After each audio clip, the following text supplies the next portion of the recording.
Guys, welcome back to another video. What I want to talk about right now is Mr. Carl Froch and Carl Froch's channel. Very controversial, or it seems to be controversial. But what I want to talk about, honestly, is Carl Froch in this just for clout? Very accomplished boxer, but he speaks out of both sides of his mouth. I have no problem with his boxing history. And just to give you a little bit of background, Carl Froch is from Nottingham, or Nottingham, as you guys would say in America. And guess what? That's my hometown. I'm from Nottingham as well. So we're actually from the same part of the world, the exact same town. So I understand his vibe. I understand his vernacular and how he gets down, because we're from the exact same part. I don't know him, but I know the people from Nottingham. So sometimes when Carl says things, let's say he says something about AJ, and he says, oh, you know, AJ's this, AJ's that, I don't want to take away anything from his wins, but, and then he starts taking away from his wins. So he's usually always throwing shade at AJ or at certain people or at Eddie Hearn. But I think some of you guys maybe don't recognize that he's actually throwing shade, just because he'll say one good thing and then he'll say 10 bad things, and then it seems like it's valid. But in reality, you got to realize Carl Froch is kind of hurt because his coach was the same coach that AJ had, and AJ ditched Rob McCracken, which Carl Froch kept, I believe, throughout his whole career. So that being said, since AJ got rid of Rob McCracken as his coach, Carl Froch has always had a beef with AJ since then. Now, I understand behind the scenes it might be a little bit different, but they did get personal at one point, and they was talking about money, and they was talking about different things and insulting each other. That kind of went, to me, it crossed the line. But remember, Carl Froch, he does have a YouTube channel, and even though he's made plenty of money, someone who has a lot of money still has to find a different avenue in life that they want to focus on. So whether that is YouTube, whether that's doing real estate, whether that's coaching boxing, whatever it might be, you still got to find another lane.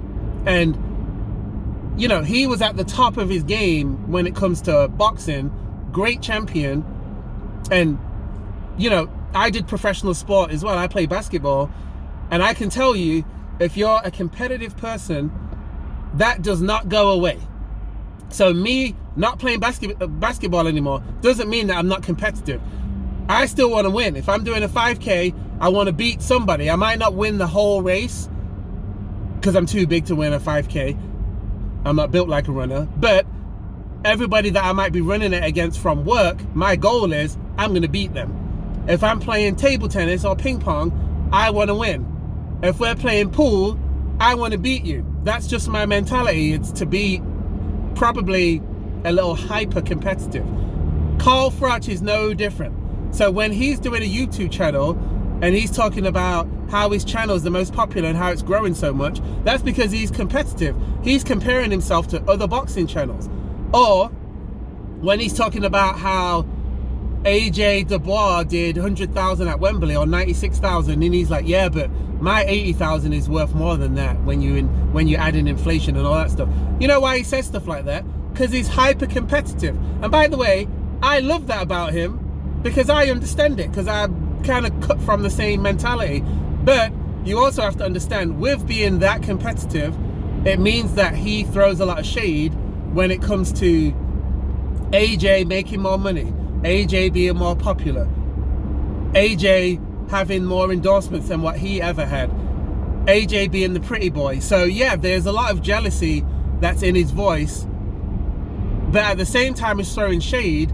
The more shade he throws at AJ, he gets more popular. I'll use another example since I'm in the States.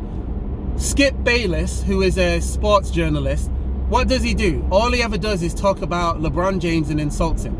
Well, if LeBron James is so terrible, there's 449 other players in the NBA that you can talk about. But guess why he chooses to talk about LeBron James all the time? You know why? because talking about LeBron James gets the views. Talking about LeBron James makes you more money if you get more views. So Carl Froch is no different. When he talks about AJ, his videos get more traction and more views than when he talks about Deontay Wilder or when he talks about Usyk, because AJ is still the cash cow of heavyweight boxing, whether we want to believe it or not. So yes, hold on, I'm reading the sign. It's one of them signs where you gotta honk. Anyway, I won't tell you what the sign says because it's political and some of you will lose your mind. But yeah, I'm gonna leave it there. Don't forget, leave a comment. Tell me what you think about Carl Froch. Is he an ultimate troll, or is he half troll, half right? Let me know. Like the channel, subscribe, and I will see you in the next one.